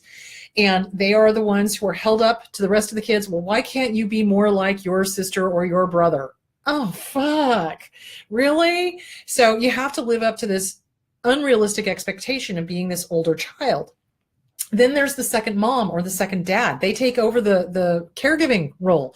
They're raising the younger ones. They're raising the parents. The parents could be alcoholics or absent or mentally ill or whatever. They are the caregivers. Then you've got the ignored middle child. The ignored middle child is like, it's like Jan from the Brady Bunch. You know, she was always like, Marsha. Marsha always gets all the attention. I never get any attention. It's the ignored middle child. Well, the kid does well, so they just don't really pay attention to them. It's the ignored middle child. Then you've got the black sheep of the family, the black sheep / scapegoat. They cannot do anything right. So the golden child can do no wrong. The black sheep / scapegoat can do no right. The poor kid, even if they got straight A's, they would ignore them and praise the golden child and totally ignore the fact that this poor little kid busted their ass to get straight A's. They're the black sheep. They're the reason that everything's wrong. So the family's in chaos. It's the black sheep's fault. The mom and dad are fighting. It's the black sheep's fault. It's, you know, everything is the black sheep's fault or the scapegoat's fault. So there's these roles, and that's not normal. That's not normal. In a healthy, normal family, you love everybody unconditionally, period. So when we are raised in a fucked up, dysfunctional family, we long for a normal family. We long for normal mom, normal dad, normal siblings, normal whatever, because the siblings aren't normal either. Because remember, the siblings have all been placed into these crazy roles. And oftentimes one or more of the siblings will be acting out, acting just like the abuser, acting just like a flying monkey, acting out. Hello, because it's not normal. So we long for a normal parent. This is really tough. This is a tough one. And this is where inner child work is going to come into play, because when we are in a dysfunctional family and we get out, we wish we had a normal parent. That is our greatest wish. It's like, why couldn't they just be normal? If you read my first book, What's Wrong with Your Dad, when I talk about his death, the saddest thing that happened was all of us were sitting around the table and everybody was like telling these horrible stories about him. It was all about abuse. And it was like, and then we were like, yeah, but he was so bright and he had such an amazing sense of humor and he was so intelligent. If only he could be normal. If only he was sane. If only he'd had some sort of normal relationship with his mom and dad. If only his dad wasn't an alcoholic. If only his mom was not favoring the younger child. If only. The saddest two words in the human language. If only. So the truth of the matter is, they are who they are. And it's acceptance. You've got to accept that they were cuckoo for Cocoa Puffs. They were not normal. They will never be normal. And guess what? It had abso-fucking-lutely nothing to do with you as the child. And that's a hard one to get, because kids, no matter how old we are very, what's the word I'm looking for? We feel like it's our fault. And plus the fact, if you had a parent that was abusive and telling you it was your fault, well, I can't retire because of you. Well, I can't be happy because of you. Well, I can't blah, blah, blah because of you. Then it's really difficult to get it out of your head that you could have fixed them somehow. No, you couldn't have fixed them. You couldn't have. I can't tell you the number of times that dad had opportunities to go to therapy and he basically threw it in my face and said, fuck you, I'm not going. And by the way, neither are you. No child of mine needs therapy. Okay, crazy man. It's like when somebody throws that in your face, you cannot help them if they do not want the help, if they're not going to take the life preserver. I don't know if I've told this joke before, but one of my favorite jokes is, besides the light bulb one, is, guys in the middle of a flood, right? And so the water's up to his knees and a guy comes by with a rope and throws it to him and says, hey, brother, grab the rope and I'll save you. And he goes, nope, waiting for Jesus to save me. Thanks so much. So the guy goes off and saves somebody else. And then the water gets up to his waist and the guy in a rowboat comes by and says, hey, jump in, I'll save you. And he's like, nope, brother, I'm waiting for Jesus to save me. Go, I'll just stay here. So the guy who rows off saves somebody else.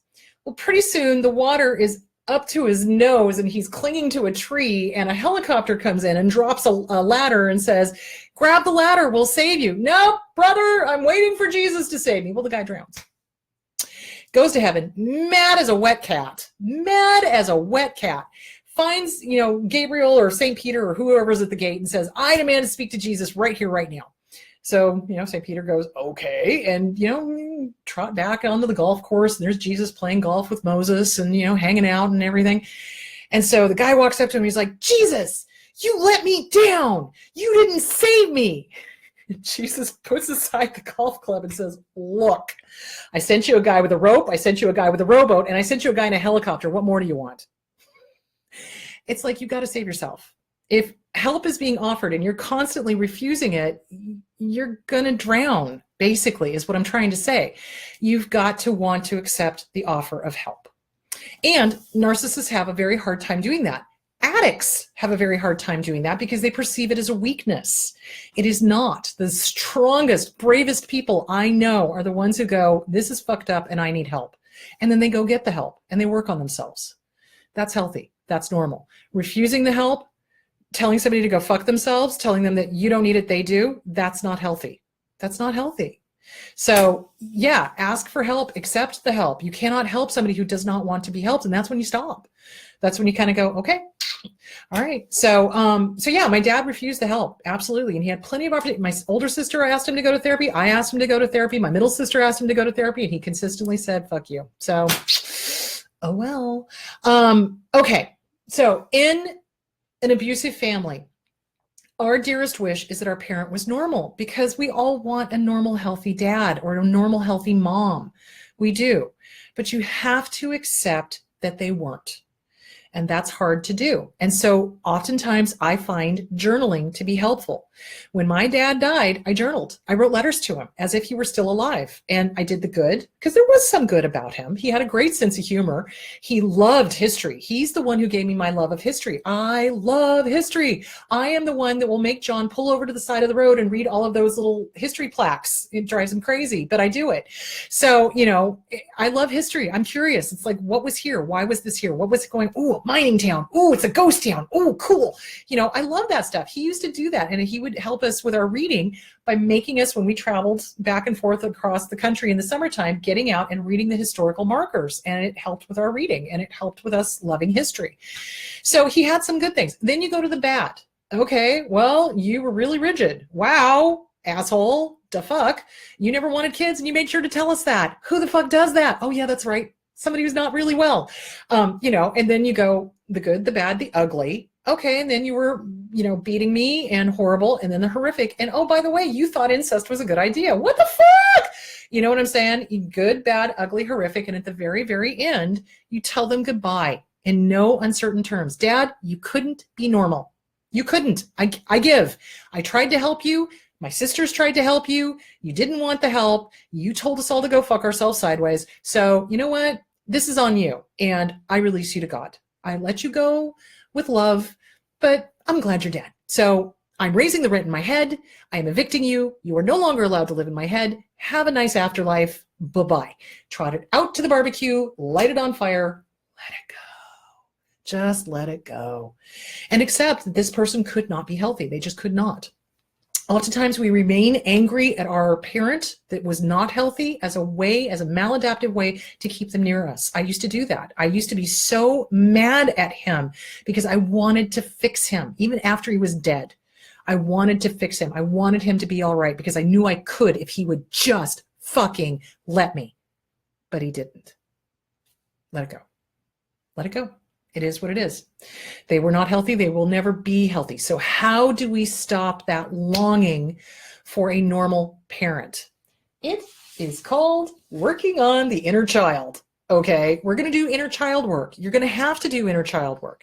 And we're going to talk about the evil twin, which is the ego. The ego is the evil twin of the inner child.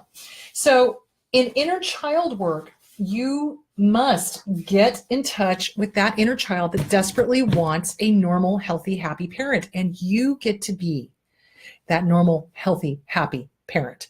You get to have that child's back. Because what oftentimes happens is when we have got dysfunctional, fucked up families, that little inner child, that ego is running the show. So when somebody makes decisions that you're sitting there going, oh my God, what are they doing? It's the inner child running the show. It's the out of control inner child / ego running the show. So it's really important to get with a good therapist that understands inner child work and start working on healing the inner child, on re-raising, re-parenting your own inner child.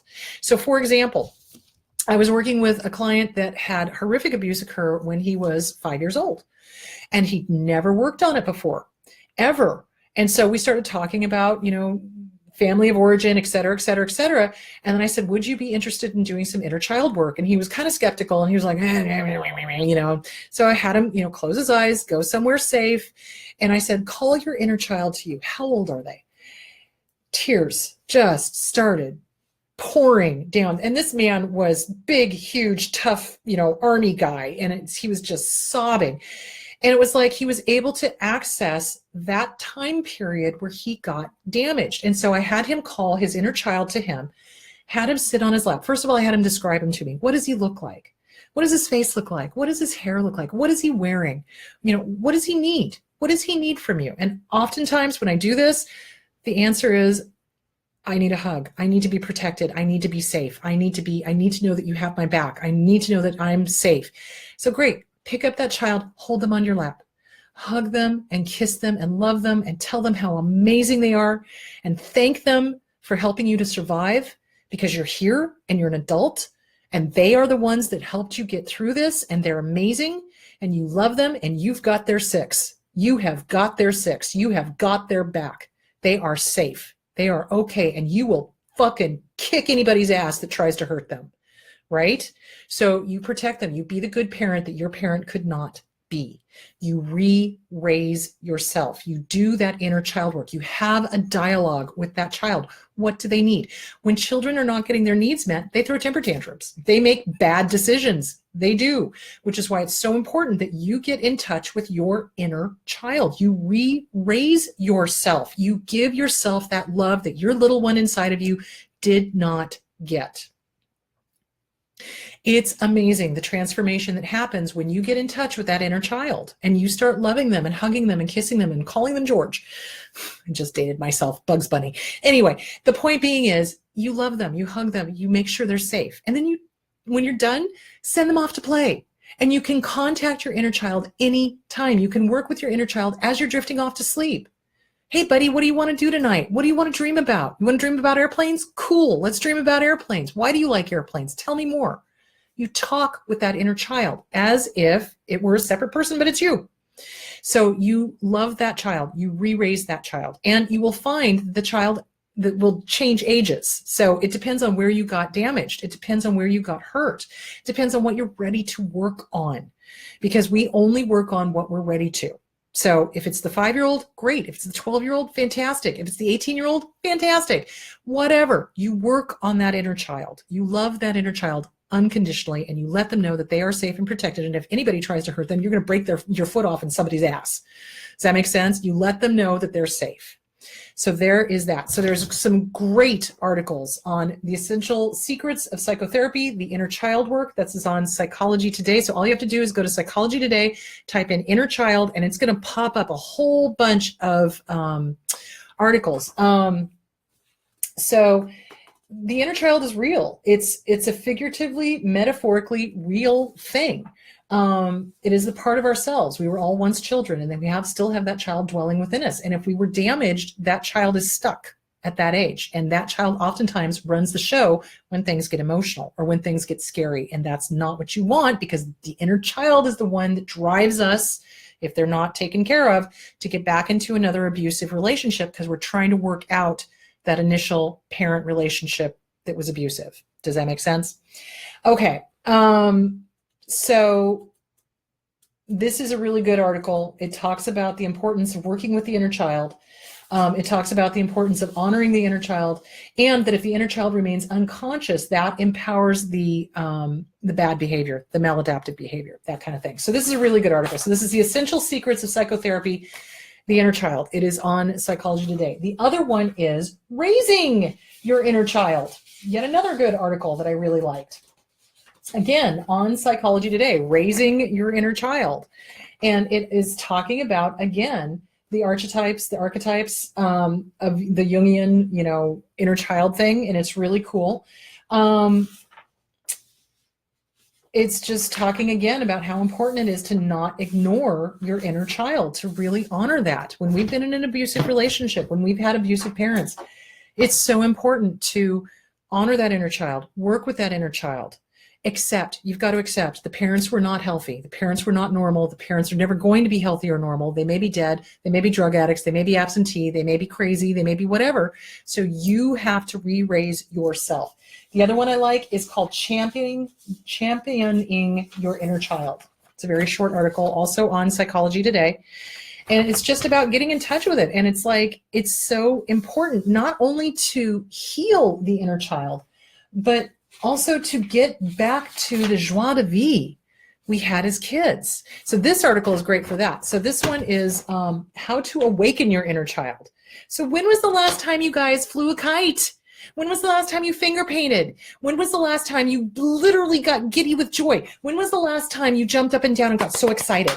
I do that all the time. It's like when I get excited, I'm like, oh, yay, So you get in touch with that inner child. This is the inner child that you need to nurture. So get in touch with the joie de vivre. Get in touch with the joy. Get in touch with the silliness and the magic. Oh God, I love magicians. I do. Magicians are my favorite thing ever. Do I know that there's a trick to it? Yeah, absolutely. But when I'm watching them, I am able to suspend that disbelief, and I'm able to get into that inner child and just go, Ooh, this is really cool. So yeah, I mean, it's like, get in touch with that inner child, awaken that inner child, let them know it's okay to play. When we're with abusers, everything's so serious. Everything is so serious because abusers don't have a sense of humor, not really, unless they're picking on somebody, unless they're being sarcastic or snarky or nasty or mean. That's not humor. That's cruelty. So, they want everything to be super serious. There's no joie de vivre. There's no joy. There's no happiness. There's no jumping up and down with excitement. So jump for joy. Believe in miracles. Believe in magic to a certain extent, not to the point of magic thinking. Draw outside the lines. Go do something that your family said you couldn't do. I don't know what that is, but go explore. Love unconditionally. Children love. Have you ever noticed that? Kids they don't have a filter yet. They don't have that, judging thing yet until they're taught. And so they go and they love, and they're just bundles of joy until they're taught to be little jerks. So yeah, get in touch with that inner child, how to awaken it. This is a great article on, again, Psychology Today, how to awaken your inner child. Now, the last one I want to talk about is the ego, the evil twin to our beloved inner child. This has long been plenty of discussion about the ego on one hand and the inner child on the other. Rarely, though, if at all, do we ever take a look at the sibling relationship, the sibling rivalry between the two. And by that, I mean there is a yin-yang relationship between the ego and the inner child. If you consider for a moment that the former is born to defend and protect the latter. So the ego is born to protect the inner child, but it doesn't work as we get older. From there, emotional health is a matter of how well the two negotiate their path of coexistence. We know at its base, the ego is a defense mechanism, there to spare us from pain, to save us from embarrassment, and to jump into action upon the mere whiff of emotional discomfort. All this to guard the helpless child within from relieving the wounds, the original wounds, that made the ego start existing in the first place. It is a noble effort indeed, and useful in childhood, but not in adulthood. And herein lies the problem. Both professionally and personally, these phantoms enter into our relationships, both professional and personal, and prevent us from communicating in real time. Some may prefer to call them demons. Worse, they generate persistent negative voices solely focused on convincing their hosts that there are more bad things to come.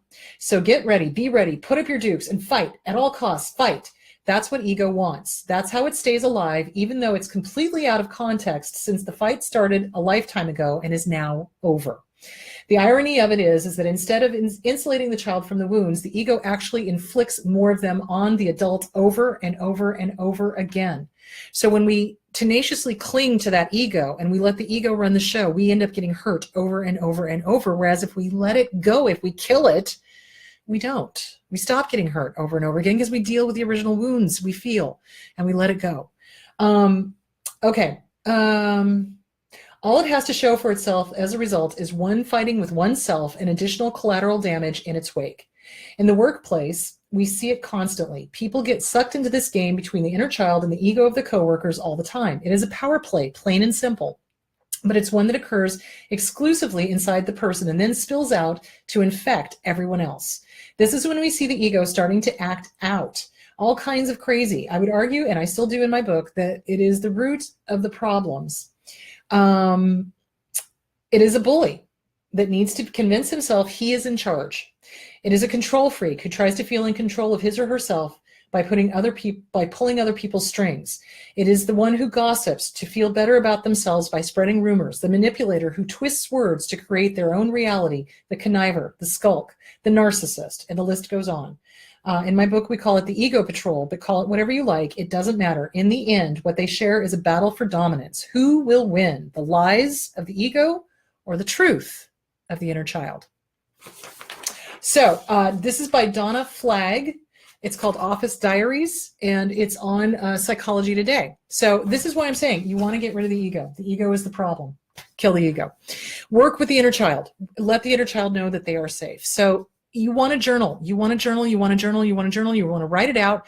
And you want to honor and validate what you are feeling. Yes, we do feel like orphans when we recognize and realize that our parents were crazy and they weren't there for us and they didn't have our six and they didn't protect us and they really didn't want what's best for us. They wanted what was best for them. Why? Probably because their ego was running the show, probably because they too were abused. It's a thing. Again, you can have compassion, but not idiot compassion. You don't have to be around them. You can understand why they behaved the way they did, but if they're uninterested in changing, growing, getting help, you have nothing to do with them. Okay. Okay.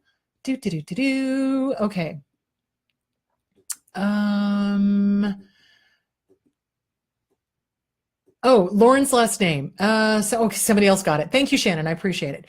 Scapegoats get all the projections. Yes, they do. Can the oldest be the black sheep? Yeah, any kid can. Now, the other thing that happens in a dysfunctional family is the roles change. The roles change. The roles change depending on who's pissed off the narcissist or the abuser. So if the golden child pisses off the abuser, figures out what the game is and says, screw you, I'm not playing this anymore. Boom, now they're the black sheep. And the next kid moves up. So whoever that kid is, it could be the scapegoat becoming the golden child. And then the golden child will become the scapegoat. The roles change always depending on the mood and the whim of the abuser. You betcha. Okay. All right.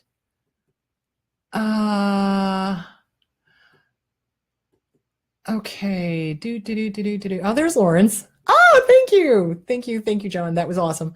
Why do you think those family dynamics are translated almost identically to friend or group dynamics? I see the scapegoat golden child situation being mimicked to a T in groups of friends.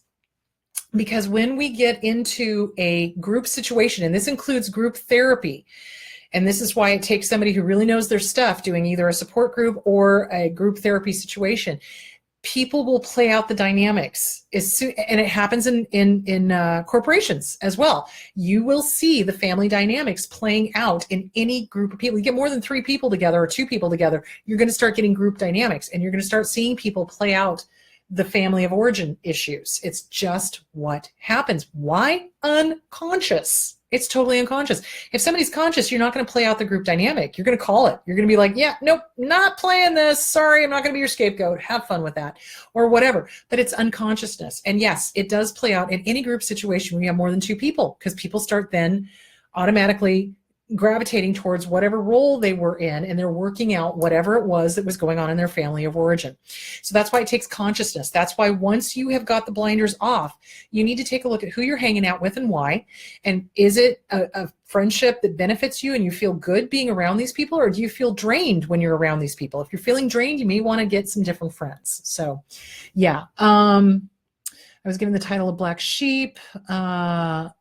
A youngest and adopted child. It's like my narc mother adopted me so she could have a punching bag. Yes, that is often what they do. I've always longed for normal parents and family until I started doing intense therapy. I accepted, and it wasn't easy to accept it, but it is, and it is possible. Yeah, it's very difficult. I struggled with it for a really long time because you don't want to feel orphaned, but we kind of are. And the beautiful news of it is you get to re-raise yourself the way you should have been raised, with love and respect and kindness and care. Absolutely. Yeah, they won't go to therapy.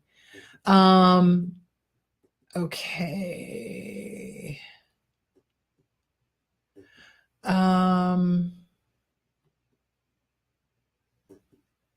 Yeah, they get freaked out about us sharing family secrets. Sorry,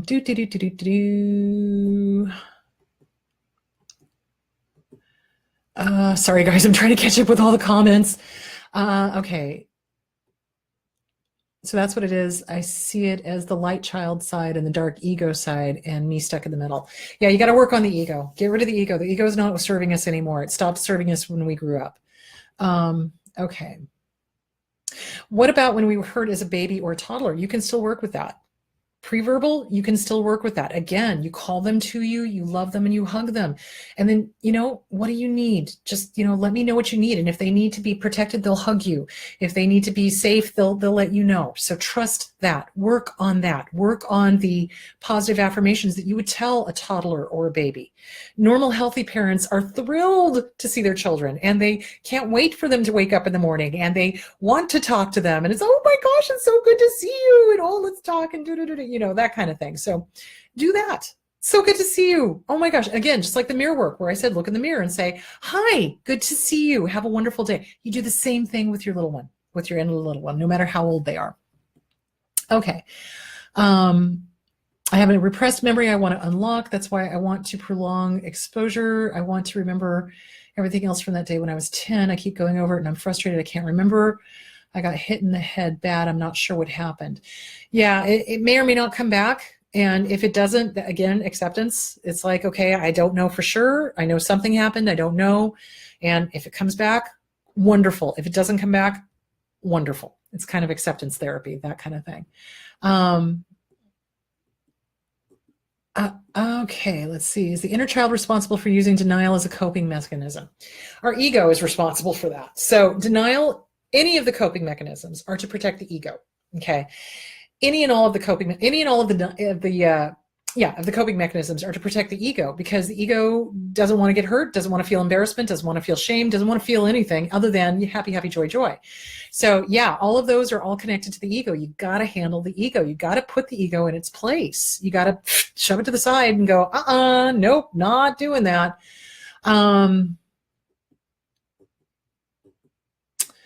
Okay. Oh no, my French is horrible. Thank you though, Agnes. That's about the only phrase I know. So I wish I did speak French. It's a beautiful language. Okay. Yeah, it's important to play. I think the big thing that we miss out on as abuse survivors is we forget to play. We forget to go fly kites. We forget to color. We forget to finger paint. We forget to have fun. You know, be kids, be carefree, be joyful. It's hugely important to do that.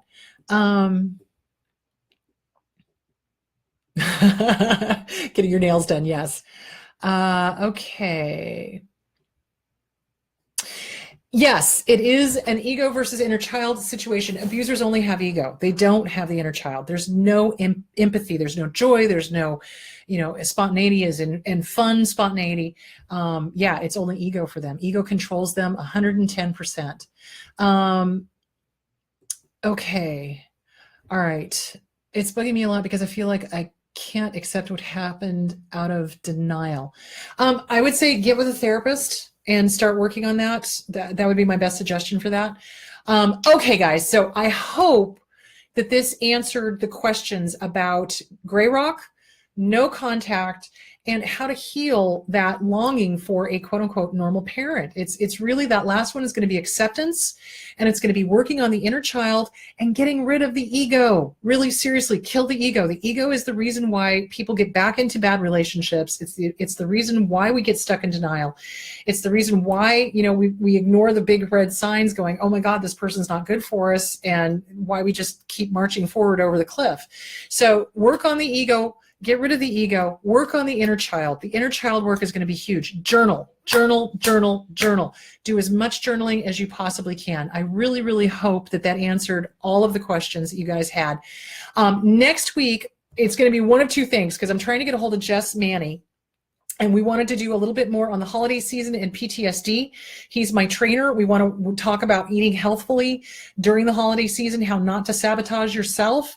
And if he can't make it, then what we're going to talk about is abuse amnesia, because I think that is really, really important, because I don't think people completely understand what abuse amnesia is. So I want to talk about that. If Jess cannot be there, then we're going to talk about abuse amnesia. If he can be there, we're going to talk more about PTSD and staying healthy for the holidays. Okay, guys, my voice is going. It's been 2 hours. So have a wonderful, wonderful week. Thank you, Christopher. And I will talk to you guys later. Bye.